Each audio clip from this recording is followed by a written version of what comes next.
రాజులు 2వ గ్రంథం 8వ అధ్యాయము 6వ వచనం. రాజులు 2వ గ్రంథము 8వ అధ్యాయము 6వ వచనం చదువుకుందాం. రాజు ఆ స్త్రీని అడిగినప్పుడు ఆమె అతనితో సంగతి తెలియచెప్పెను. కాబట్టి రాజు ఆమె పక్షముగా ఒక అధిపతిని నియమించి ఆమె సొత్తు యావత్తును ఆమె దేశం విడిచినప్పటి నుండి నేటి వరకు భూమి ఫలించిన పంట యావత్తును ఆమెకు మరలా ఇమ్మని సెలవిచ్చాను. ప్రార్థన. దయగల మీ యొక్క లేఖన భాగం ధ్యానిస్తుండగా మాతో మాట్లాడమని యేసు నామమున ప్రార్థించి వేడుకొంచున్నాం తండ్రి. ఆమేన్. మనం చదివిన ఈ లేఖన భాగంలో చూసినప్పుడు రాజులు 2వ గ్రంథము 8వ అధ్యాయంలో ఇక్కడ ఒక స్త్రీని మనం చూస్తూ ఉన్నాం. ఈ స్త్రీ ఎవరు అని మనం చూస్తూ ఉంటే 2వ రాజుల గ్రంథము 4వ అధ్యాయంలో మరి మనం చూస్తాము. ఈమె యొక్క 4వ అధ్యాయము 8 నుండి మరి చివరి వరకు మనం చదివినప్పుడు ఈ స్త్రీ ఎవరు అనేది మనకి తెలుస్తూ ఉంటుంది. మరి బైబిల్ గ్రంథంలో ఈమె యొక్క పేరు ఇక్కడ ఉదహరించబడలేదు, కానీ ఈమె షూనేం పట్టణమునకు చెందిన స్త్రీ. రెండవది, ఈమె ఘనురాలు అని వ్రాయించినారు. అంటే ఆమె స్థితిమంతురాలు, ధనవంతురాలు. సో ఈమె యొక్క జీవితంలో మనకి జరిగిన విషయం అంతా కూడా తెలుసు. మరి ఎలీషా గారు ఆ పట్టణానికి వస్తూ వెళ్తూ ఉన్నప్పుడు కొన్నిసార్లు వీళ్ళింటి దగ్గరకు భోజనం చేస్తూ వచ్చేవారన్నమాట. మరి ఈ విధంగా మనకి తెలుసు కదా, ఆమె మరి భోజనానికి ఆమె పిలుస్తూ ఉండేవారు. మరి ప్రవక్త గారు వచ్చి భోజనము చేసి వెళ్తూ ఉండేవారు. అలాగే మరి తరచుగా మరి ఆ విధంగా రావడం, అలాగే మరి ఈమె తన భర్తను ప్రేరేపించి అక్కడ ఒక చిన్న గది మేడ మీద కట్టించి, గోడ మీద కట్టించి అక్కడ అరేంజ్మెంట్స్ అన్నీ చేయడం. సో ఆ గదిలో ఆయనకి స్పెషల్గా ఒక రెస్ట్ రూమ్ నిర్మించడం జరిగింది, కేవలం ప్రవక్త గారి కొరకు. సో ఆ ప్రవక్త గారు రావడం, అక్కడ రిలాక్స్ అవ్వడం జరుగుతూ ఉంది. సో ఈమె చూపిన ఆతిథ్యంకు మరి ఆయన ఏదైనా మరి ఆమెకు ప్రత్యుపకారము చేయాలి అని అనుకున్నారు. మరి ఆమెను పిలిచి అడిగారు, నీకేమన్నా అవసరం ఉందా, ఏదన్నా లోటు ఉన్నదా అని చెప్పినప్పుడు ఆమె ఏదీ లేదని చెప్పారు. యాక్చువల్గా ఈమె తన యొక్క మరి లోటును కూడా, యాక్చువల్గా ఆమెకి బిడ్డలు లేరు కదా, ఆ లోటును కూడా ఆమె తెలియచేయలేదు. కానీ మరి పనివాని ద్వారా ఆ విషయాన్ని తెలుసుకున్న ఆయన పిలిచి చెప్తారు, మరుసటి సంవత్సరంకు నీ కౌగిటిలో బిడ్డ ఉంటారని.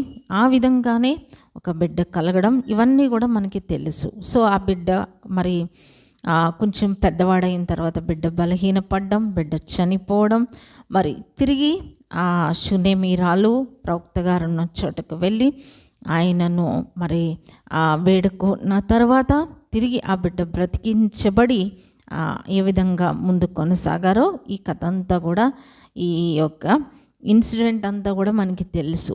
సో ఇలాగ జరుగుతూ ఉన్న కాలంలో మరి ఒకానొక దినమున సర్టెన్ టైమ్స్ ఈయన రావడం, ఆ గదిలో రెస్ట్ తీసుకొని వెళ్ళడం ఇలా జరుగుతూ ఉంది. అయితే క్షామకాలము అనేది ఒకటి రాబోతుంది. ఈయన ప్రవక్త గారు కాబట్టి ఈయన ప్రవచిస్తూ ఉండేవారు. మరి జరగబోయే విషయాలు, కొన్ని సంగతులు దేవుడు ఆయనకి ముందుగా బయలుపరిచేవారు. ఎందుకంటే ఈయన ఇశ్రాయేలీలను నడిపిస్తూ ఉన్నారు. సో ప్రత్యక్షంగా నడిపించేది రాజు అయినప్పటికీ కూడా పరోక్షంగా ఆ యొక్క భారం అంతా కూడా ఈ ఎలీషా గారి భుజాల మీద ఉన్నట్లుగా మనం చూస్తూ ఉన్నాం. అందుకని ఈవెన్ యుద్ధము జరిగే సమయంలో కూడా ఆ యొక్క స్ట్రాటజీస్, మరి ఆ సైన్యాన్ని సిద్ధపరిచే పని, ఆ సైన్యాన్ని ఏ విధంగా మరి ట్రైనప్ చేయడం, వారికి గైడెన్స్ ఇవ్వడం, రాజుగారు అయితే వాళ్ళకి ఒక స్ట్రాటజీ, ఆ సమయంలో వారికి కావలసిన స్ట్రాటజీ ఏంటి అనేది చెప్పేది, ఆ వ్యూహము ఏంటని చెప్పేది ప్రవక్త గారు.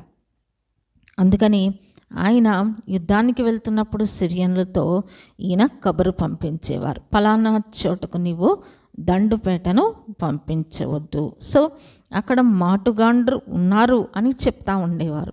అలాగూ చాలాసార్లు జరగడం, మరి ఈయన పరోక్షంగా ప్రవక్త గారు రాజ్యాన్ని నడిపించేవారిగా ఉన్నట్లుగా మనం చూస్తూ ఉన్నాం.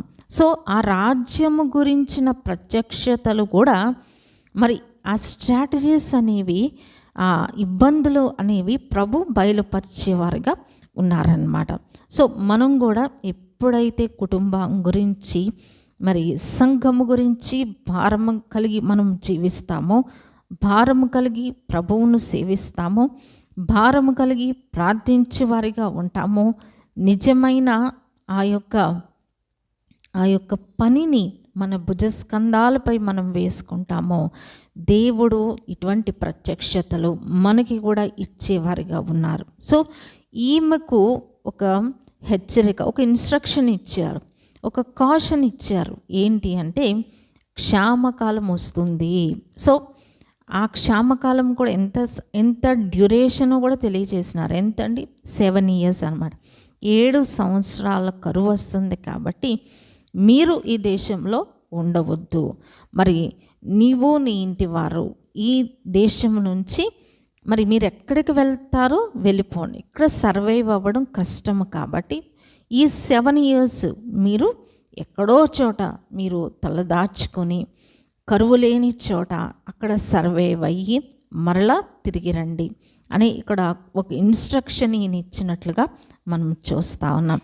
సో మనకి తెలుసు యోసేపు గారి యొక్క జీవితంలో కూడా చూచినప్పుడు, మరి కరువు గురించి దేవుడు ముందుగానే, యాక్చువల్గా ఆ ప్రత్యక్షత ఎవరికి బయలుపరచబడిందండి? యోసేపు గారికి కాదు, రాజుగారికి బయలుపరచబడింది. ఆ కళ అద్దం యొక్క ప్రత్యక్షత యోసేపు గారికి తెలియచేయబడింది.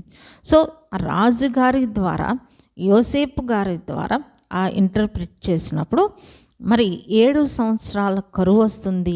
మొట్టమొదటగా 7 సంవత్సరాల సమృద్ధి, ఆ వెంటనే 7 సంవత్సరాల కరువు వస్తుంది. ఆ కరువు దేశం నాట్ ఓన్లీ ఈజిప్ట్లోనే కాదు, బట్ చాలా ఆ ఏరియాస్లో మరి కరువు వస్తుంది.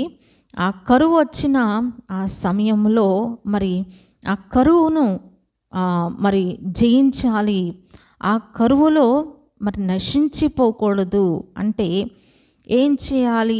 ఈ సమృద్ధి కలిగిన 7 సంవత్సరాల యొక్క సమృద్ధిని స్టోర్ చేసి ఆ 7 సంవత్సరాలు సర్వైవ్ అవ్వడానికి వీలుగా అక్కడ ఏ విధంగా అదంతా కూడా గ్యాదర్ చేశారో అవన్నీ కూడా మనకి తెలుసు. సో అదే విధంగా మనం ఇక్కడ ఎందుకు చెప్పుకుంటున్నామంటే సిమిలర్ సిచ్యుయేషన్ కూడా మనం గుర్తు చేసుకుంటున్నాం. సో ఎలీషా గారు కూడా అలాగే ఒక హెచ్చరిక ఇచ్చారు. ఏంటి అంటే 7 years కరువు వస్తుంది అని. సో బలమైన ప్రవక్త దేశంలో ఉండగా కరువు ఎందుకు రావాలి అంటే, పరోక్షంగా ఎలీషా గారు కూడా ఆ రాజ్యాన్ని నడిపిస్తూ ఉన్నారు కదా. కరువు వచ్చింది, కరువు వస్తుంది ఆయన తెలియజేసినారు. మరి మన జీవితాల్లో కూడా ఏమొస్తూ ఉంటాయి? కొన్నిసార్లు కరువులు వస్తూ ఉంటాయి. సో ఆ క్షామము, కరువు అనేది ఇక్కడ ఓన్లీ పంట విషయంలోనే కాదు, మన జీవితంలో కొన్నిసార్లు ఈ క్షామము అనేది దేవుడు అలౌ చేస్తూ ఉంటారు. సో అది డబ్బు గురించే కావచ్చు, మరేదైనా కావచ్చు. కాబట్టి ఈ కరువులో దేవుడు ఏం చేశారండి? ఈ యొక్క కుటుంబము ప్రభువును ఆశ్రయించిన కుటుంబము కాబట్టి వీళ్ళు సర్వైవ్ అయ్యారన్నమాట. అలాగే కరువులో మరి దేవుడు మనల్ని సజీవులుగా కాపాడే దేవుడని కీర్తనలో మనం చదువుకుంటున్నాం. కరువులో వారిని సజీవులుగా కాపాడుటకును అని ఉందన్నమాట. అంటే కరువు వస్తే ఆ కరువులో ఆ క్షేమమునకు వాళ్ళు మరి గురి కాకుండా దేవుడు ఆ కరువులో ఏం చేస్తారండి?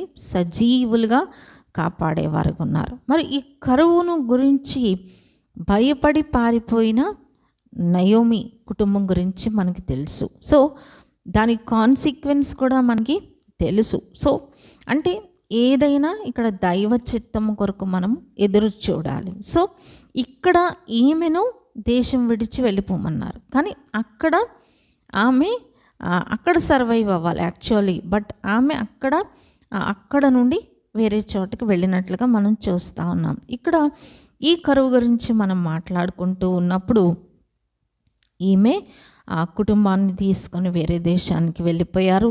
అక్కడ వాళ్ళు 7 years అయిపోయిన తర్వాత మరలా బ్యాక్ వాళ్ళు స్వంత గ్రామానికి వచ్చారు. మరి ఇక్కడ దేవుడు జరిగించిన ఒక అద్భుతాన్ని ఇక్కడ మనం చూస్తూ ఉన్నాం.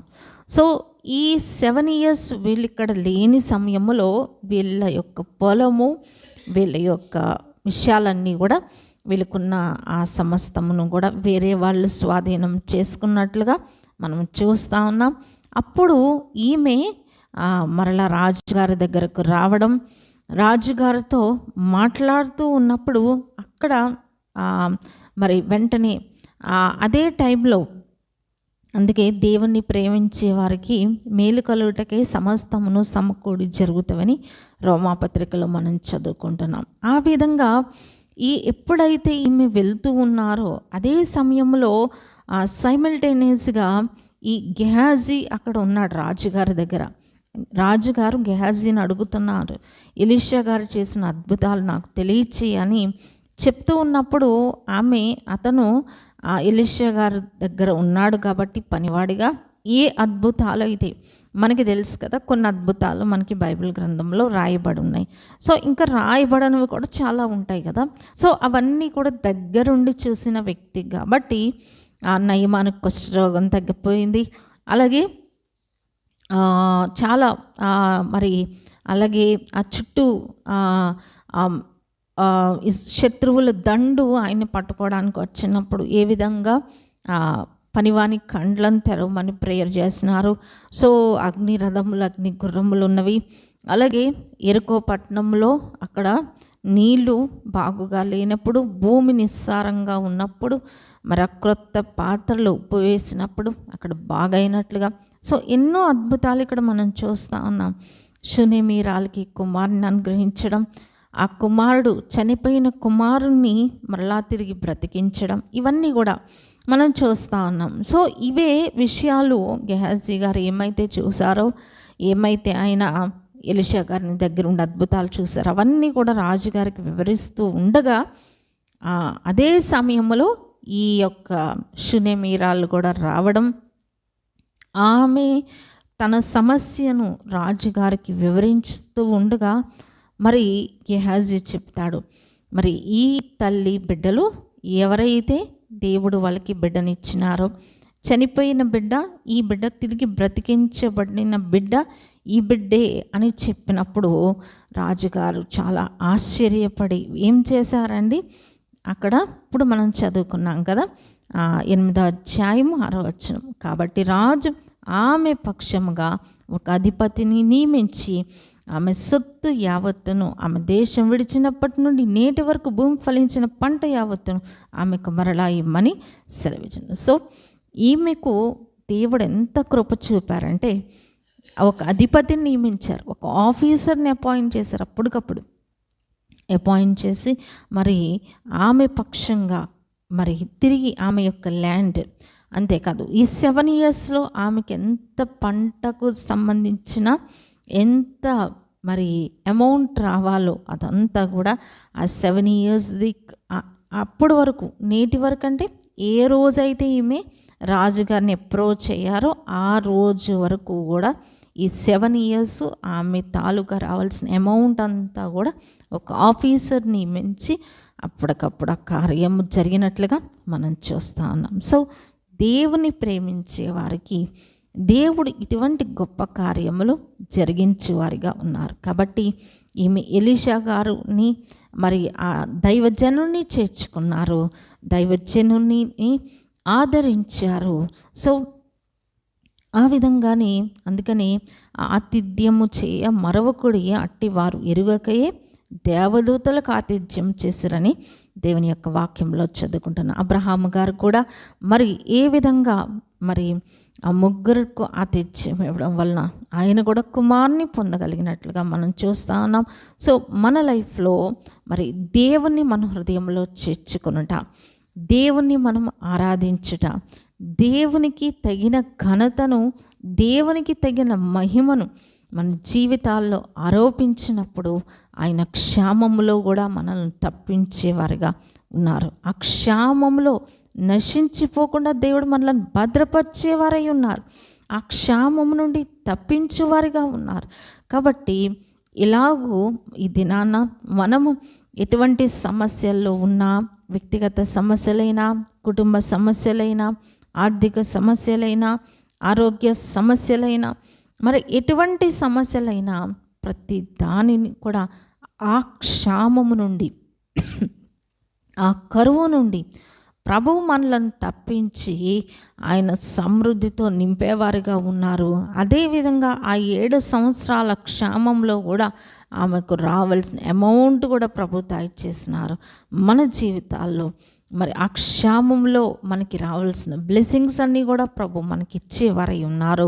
ఆ క్షామంలో నశించిపోకుండా, ఆ క్షామం తెలియకుండా ప్రభు భద్రపరిచేవారై ఉన్నారు. కాబట్టి ఈమె పక్షంగా ఆమె వచ్చినప్పుడు అద్భుతకరంగా దేవుడు సహాయం చేసినారు, ఆశ్చర్యకరంగా దేవుడు సహాయం చేసినారు. ఈమె వచ్చి సంగతి చెప్పుకునే సమయానికి అన్నీ కూడా దేవుడు సమకూర్చి జరిగించినారు. అదే సమయంలో గెహాజీ కూడా మరి ఏ విధంగా మరి రాజుగారితో మాట్లాడులాగున ప్రభు చేసినారు. మన సమస్యలన్నీ కూడా అద్భుతకరంగా ప్రభు ఈ విధంగా ఆశ్చర్యకరమైన ఆయన సహాయము ప్రభు మనకి చేసేవారుగా ఉన్నారు. అందుకే ఆయన పేరు ఆశ్చర్యకరుడు.